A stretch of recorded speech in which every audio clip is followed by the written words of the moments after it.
Salam salam guys, j'espère que vous êtes en paix et en bonne santé. On se retrouve encore une fois pour une nouvelle vidéo de votre débrief d'après-match. Real Madrid, Mallorca, un but partout. Donc, on assiste aujourd'hui au premier match du champion en titre de la Liga, à savoir le Real Madrid, qui vient tout fraîchement de remporter son titre de Super Coupe d'Europe face à l'Atalanta, 2 buts à 0 la dernière fois. Donc, ils ont fait une très belle prestation. Donc, aujourd'hui, on a vu qu'ils ont très tôt ouvert le score. Ils ont très tôt ouvert le score. Je dirais même que c'est comment dirais-je, ils ont ouvert le score dans le tempo ou bien dans le temps fort de l'équipe adverse. Parce que tout simplement, Mallorca aujourd'hui est venu et dès l'entame du match, ils ont mis un pressing très haut sur le terrain face à cette équipe du Real Madrid. Aussi, ils ont commencé à multiplier les contre-attaques, ils ont commencé à multiplier les assauts aussi dans la moitié de terrain des Madrilènes. Mais, comme on a l'habitude de le dire, quand je dis que Man City, ils sont impressables, Real Madrid aussi, ils sont impressables. Ils sont aussi imbougeables. Donc, ils ont tout tenté dès les premières minutes, mais l'équipe du Real Madrid est restée sereine, est restée calme. Et quelques minutes après, ils ont repris le jeu à leur compte et ils ont finalement poussé, commencé à faire dérouler. Donc, et ça passe par leurs 4 fantastiques là, comme les supporters merengues les appellent maintenant, à savoir Rodrigo, Vinicius, Mbappé et Jude Bellingham. Donc, combinaison à 4. Belle talonnade de l'autre là, Vinicius, qui permet à Rodrigo de faire un petit pont, 2 petits ponts et d'envelopper le ballon au second poteau dans la lucarne, comme il a l'habitude de le faire ces dernières années. Parce qu'il marque beaucoup de buts de ce genre-là. Donc, c'est un très bon joueur. Un très beau but de la part de Rodrigo, mais après le but, il y a ce qu'on appelle un moment de flottement de la part des merengues. Et ce moment de flottement-là, je dirais que ça passe par quelqu'un qui n'est pas très en forme. Et ça se voit, ça se voit parce qu'il nous l'a montré lors de l'Euro quand il a été sur le terrain, qu'il n'était pas à son meilleur niveau. Et ça se voit aujourd'hui aussi en ce début de saison, en ce premier match de la saison, c'est Tchouaméni. Donc Tchouaméni aujourd'hui, il n'a pas été au top. Donc c'est la raison pour laquelle, au lieu d'avoir cette assise-là devant la défense et de pouvoir aller récupérer les ballons et se projeter de l'avant ou bien faire jouer ceux qui sont devant, il y avait du mal à s'en sortir. Et aussi, le positionnement de Militao et de l'autre là, et de Rudiger, c'est-à-dire les axes centraux désormais, ou bien les axes centraux d'aujourd'hui, n'ont pas l'habitude de faire le marquage individuel sur l'attaquant et que l'autre axe central fait ce qu'on appelle la couverture. Et c'est ce qui a amené le but égalisateur aussi de cette équipe-là de Mallorca. Ça veut dire quoi? À chaque fois, nous, quand on joue au football, dans un corner ou bien dans n'importe quel type de balle arrêtée, on nous dit chacun prend un type. Moi, cette phrase-là, je l'ai tellement entendue dans un terrain de football que je n'arrivais pas à l'oublier. Donc, chacun prend un type. Mais quand chacun prend un type aussi, chacun tient son type ou bien chacun fait un marquage individuel sur son type jusqu'à ce que l'action se termine. Mbappé, il fait le marquage sur l'attaquant là, Mouriki, je pense bien, c'est son nom, Mouriki. Il fait le marquage sur lui. Mais avant que Rodriguez ne tire le corner, lui, il a déjà du moins laissé le gars. Du coup, l'attaquant a eu largement la possibilité de sauter entre Rudiger et l'autre là, Jude Bellingham, pour venir claquer sa tête. Donc, une très belle tête, après un très beau corner, bien exécuté. Donc cela veut dire tout simplement que quand on est au marquage, il faut y aller jusqu'à la fin de l'action. Et moi aussi, mon problème se trouve au niveau de ce qu'on appelle le marquage en zone. C'est-à-dire, dans le monde professionnel, on a l'habitude de voir ça, hein, le marquage en zone. Et moi, franchement, ça me va pas du tout. Parce que dans un marquage, il faut faire ce qu'on appelle, comme on dit, hein, chacun prend quelqu'un, chacun fait un marquage individuel sur l'autre ou bien sur le joueur adverse. Mais le marquage en zone, ça permet à l'équipe adverse de pouvoir se déplacer comme ils veulent dans ta moitié de terrain ou bien plus précisément dans ta surface et venir te fatiguer ou bien venir claquer des buts comme ils l'ont fait aujourd'hui avec cette belle tête-là de Mouriki. Et on a vu une très belle équipe de Mallorca aussi, qui a très bien réagi après avoir encaissé ce but-là. Et ils ont bien géré le reste de la première période.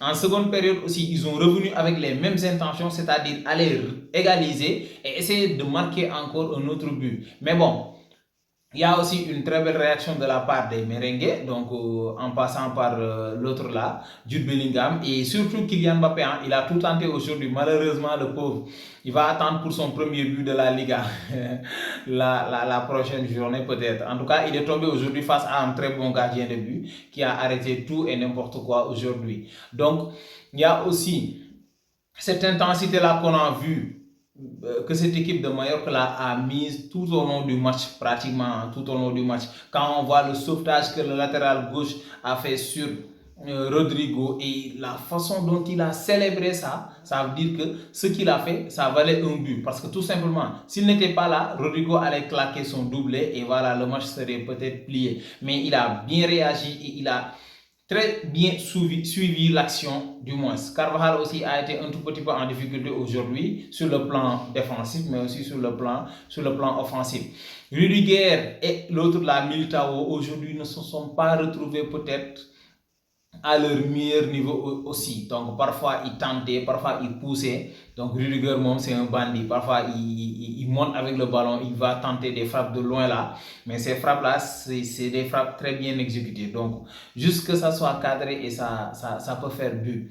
Maintenant, ce qui est intéressant aussi, dans cette équipe du Real Madrid là, c'est-à-dire on a vu que il commence maintenant à jouer comme Man City, comme je l'ai dit tout à l'heure dans la vidéo de Manchester City. C'est-à-dire ils commencent à attaquer de manière nombreuse. C'est-à-dire quoi? Ils attaquent maintenant presque à 4, parfois même à 5, parce qu'il y a parfois Valverde qui vient s'intercaler ou bien qui vient se coller à cette ligne de 4 là, à savoir Vinicius, Benzema, j'allais dire, Mbappé, Jude Bellingham et Rodrigo. Donc ça, c'est un avantage. C'est très important d'avoir ce surnombre-là dans la surface adverse et de pouvoir peut-être combiner comme ils l'ont fait. Mais ils en faisaient trop, ils en faisaient trop. Parfois ça jouait, mais parfois bon, ça s'amusait un tout petit peu. Tout simplement parce qu'on sait que le talent est là. Vinicius, il est talentueux.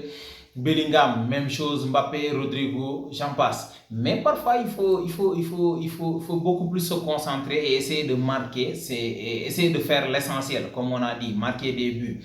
Vinicius, dès l'entame du match, il a commencé à fatiguer le latéral de cette équipe-là. Il l'a fatigué, comme Vini c'est Vinicius, voilà, il est intenable, mais parfois il en fait trop, parfois il lâche pas trop vite le ballon pour essayer de permettre à ses coéquipiers de se projeter rapidement vers l'avant et essayer peut-être de marquer un but.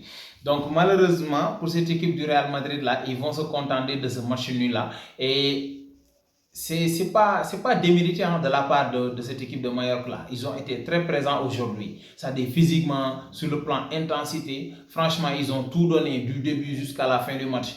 Ils ont eu leur tempo, le Real aussi a eu ses moments. Donc chacun a essayé de gérer les moments de l'équipe adverse et finalement ils se sont partagés les buts et voilà et les points aussi. Chacun rentre avec un point. Et Mallorca commence à fatiguer cette équipe du Real Madrid là parce que ça fait, je pense, leurs 4 derniers matchs. Il y avait 2 défaites du Real Madrid là-bas à Mallorca. Aujourd'hui, ils sortent avec un point, avec un match nul. Donc, comme je l'ai dit avec cette équipe du Barça hier, il n'y a pas à s'enflammer. Donc, c'est juste le début du championnat. Mais bon, mais Dekondo, Merengala, il faut accepter qu'on change un tout petit peu aussi. Parce que tout simplement, nous, on a gagné hier, hein, quoi qu'on puisse dire. Donc, vous n'avez pas gagné aujourd'hui. Donc, c'est comme ça. Vous allez attendre la prochaine journée pour peut-être enregistrer votre première victoire de la saison. Mais, comme je dis tout le temps, le Real Madrid reste toujours le Real Madrid. C'est des bandits. Ça, on n'en disconvient même pas. Ils peuvent essayer de faire le mort, mais ils ne sont jamais morts. Wow. Ça, il faut le dire. Hein. Donc, c'est juste le début, c'est le premier match. Ensuite, tu sais qu'il y a pas mal de choses à refaire. Donc, il a sorti aujourd'hui l'autre là, tu vois, il a mis le vétéran là, le kilifa de l'équipe, Modric. Bon, il a donné ce qu'il avait, hein. Il a donné ce qu'il pouvait donner sur le terrain et finalement, je pense bien que Mallorca mérite aussi ce point-là, très sincèrement. Mallorca mérite ce point parce qu'ils ont fait aussi une très belle prestation. Donc voilà. La famille, on se quitte sur cette vidéo-là du Real Madrid, un but partout. Donc, comment dirais-je, je pense que c'est fini. Hein, bon. Donc, c'est fini pour ce week-end. On se donne rendez-vous pour une prochaine vidéo, Inch'Allah. D'ici là, n'oubliez pas de vous abonner, de liker, de partager les vidéos. Portez-vous bien et ciao tout le monde.